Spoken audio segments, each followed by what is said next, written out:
अच्छा, मैं colonel Pathania, president सैनिक समाज पार्टी, आपका अभिनंदन और स्वागत करता हूं कि आपने यहाँ आने की ज़हमत उठाई। अभी मैं आपको इंट्रोड्यूस कराता हूं जो हमारे मंच पे बैठे हुए हैं। सबसे पहले अजय सानी, जो हमारे डिस्ट्रिक्ट जम्मू की यूथ विंग के प्रेसिडेंट हैं। कर्नल हरपाल सिंह, ये हमारे एक्स सर्विसमैन विंग के प्रेसिडेंट हैं। लेफ्टिनेंट जनरल PS मेहता, जो सन ऑफ द सॉइल हैं और पहले लेफ्टिनेंट जनरल हैं कश्मीर से, और ये हमारे चीफ मिनिस्ट्रियल कैंडिडेट हैं। उधमपुर से ये इलेक्शन लड़ेंगे। उसके बाद जो हमारे आज के जो विशिष्ट मेहमान हैं वो हैं कैप्टन गौड़। ये आज पैटर्न के तौर पे सैनिक समाज पार्टी को ज्वाइन कर रही हैं और हमारे सब के लिए ये बहुत ही गर्व और उत्साह और हर्ष का विषय है। मेरी बाईं तरफ जो बैठे हैं ये है Rajiv Luthra, chairman Luthra group of institution, और ये हमारे जनरल सेक्रेटरी हैं आर्ट एंड कल्चर के।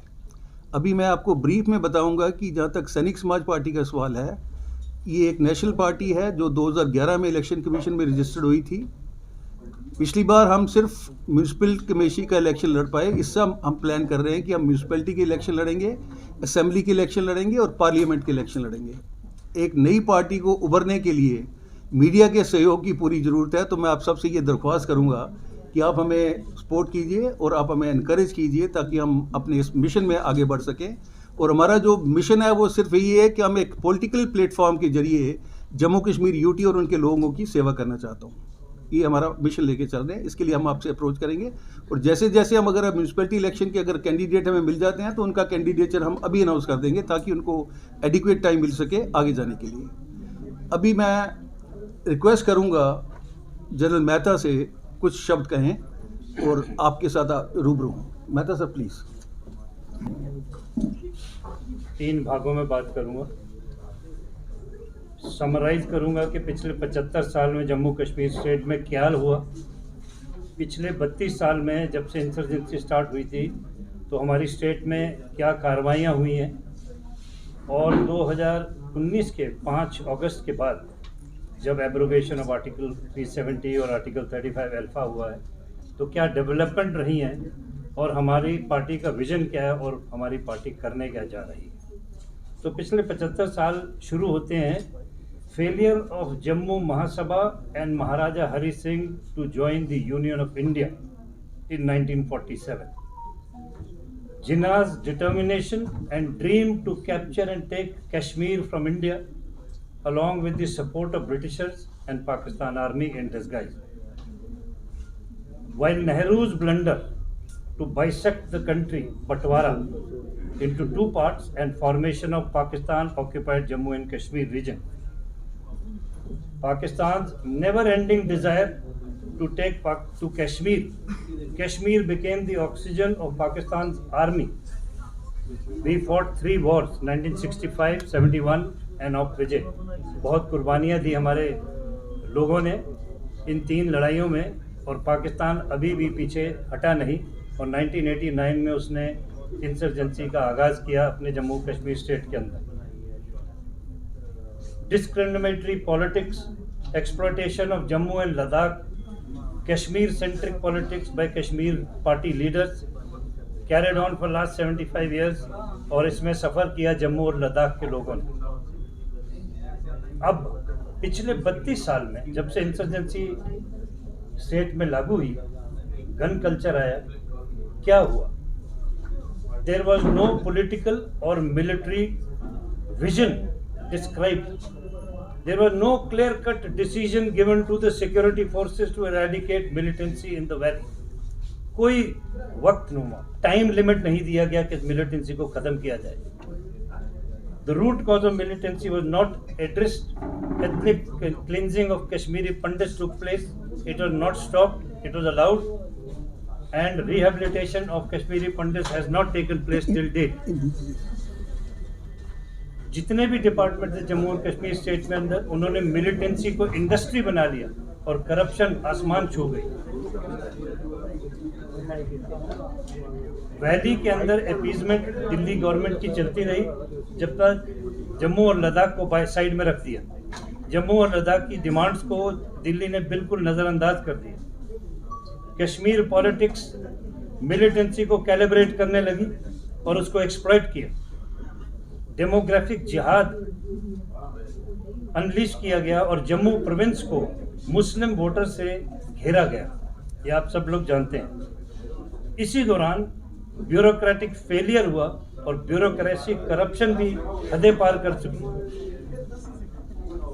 रोशनी एक्ट को लागू किया गया और जम्मू के लैंड बैंक में से जमीनों को हड़प लिया गया।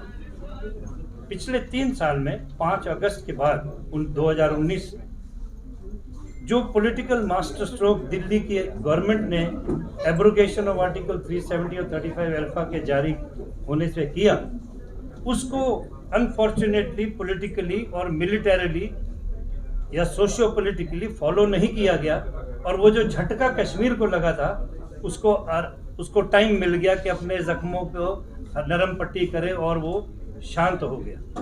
ये बहुत बड़ा लॉस था। जम्मू रीजन फिर भी दिल्ली नज़रअंदाज करती रही। पिछले 3 सालों में भी जितना पैसा इंफ्रास्ट्रक्चर डेवलपमेंट या किसी भी डेवलपमेंट के लिए आया वो सब कश्मीर जाता रहा। इस दौरान क्या हुआ, 3 मोटे स्टेप लिए गए। Peoples alliance for Gupkar declaration ने जन्म लिया कश्मीर वादी के अंदर, जहां सारी कश्मीर पार्टी ने मिलकर घोषणा करी कि हम कुछ भी गलत नहीं होने देंगे, हम अपनी पुरानी रास्तों पे चलने के लिए जोर करेंगे दिल्ली को। इसके साथ साथ लद्दाख ऑटोनोमस हिल डेवलपमेंट काउंसिल ने जन्म लिया लद्दाख के अंदर, मगर जम्मू के अंदर ऐसी कोई हरकत ही नहीं हुई। ना कोई डेवलपमेंट काउंसिल बनी, ना कोई यूनिटी बनी। ये क्यों हुआ? क्योंकि पॉलिटिकल, सोशल और इंटेलेक्चुअल कमियों के कारण जम्मू एक दूसरी पार्टी के साथ लगे रहे, छोटी छोटी पार्टी में, और जम्मू में कोई बड़ी रीजनल पार्टी ने जन्म नहीं लिया। इस दौरान पिछले 2 साल में दिल्ली को अगला क्या कदम लेना है J&K स्टेट को इस इशू को रिजॉल्व करने के लिए, उनको समझ नहीं आ रही थी हम क्या करें। तो उन्होंने एक all leaders of Jammu and Kashmir की एक कॉन्फ्रेंस बुलाई दिल्ली में 24 जून 2021 को। वो क्या जाहिर करती थी? Political uncertainty and political deficiency of Jammu and Kashmir. 23 BJP के लीडर्स और वर्कर्स को मौत की घाट उतार दिया गया, 12 कश्मीर में और 11 जम्मू रीजन में। इन पिछले 2 सालों में हिंदू किलिंग्स अब नया तौर एक शुरू हुआ है। पिस्टल के साथ जाके हिंदुओं को मारा जा रहा है, चाहे वो जम्मू कश्मीर का हो या चाहे बाहर वाली स्टेट का हो। जो ये एक काउंटर स्ट्रोक लॉन्च किया गया है कश्मीर के अंदर, हमारी मास्टर स्ट्रोक रीएब्रोगेशन और रीऑर्गेनाइजेशन ऑफ स्टेट के बरखिलाफ।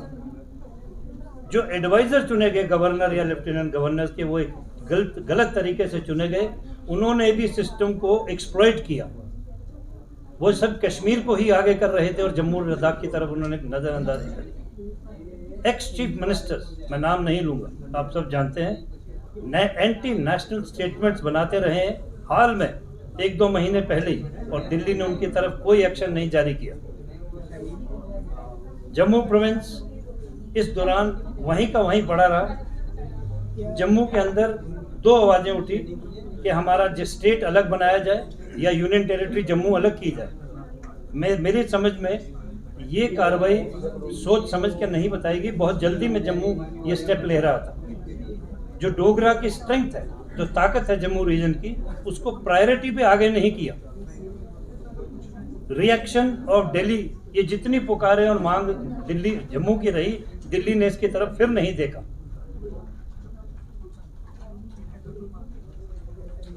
इसी दौरान जम्मू की नाक के नीचे डेमोक्रेटिक आज़ाद पार्टी ने जन्म लिया है।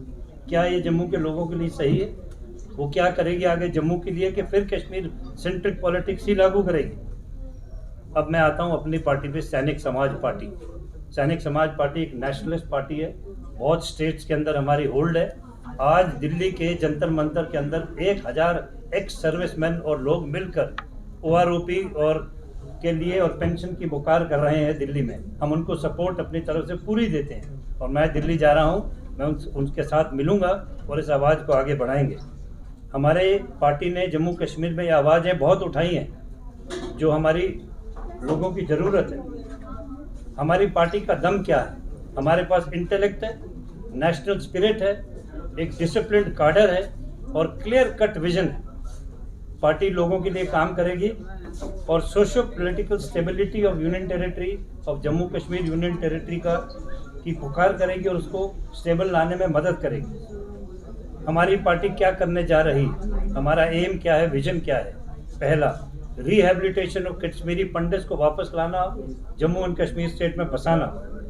जो डोगरा की ट्रेडिशन है, आर्ट, कल्चर और डोगरी लैंग्वेज को बढ़ावा देना।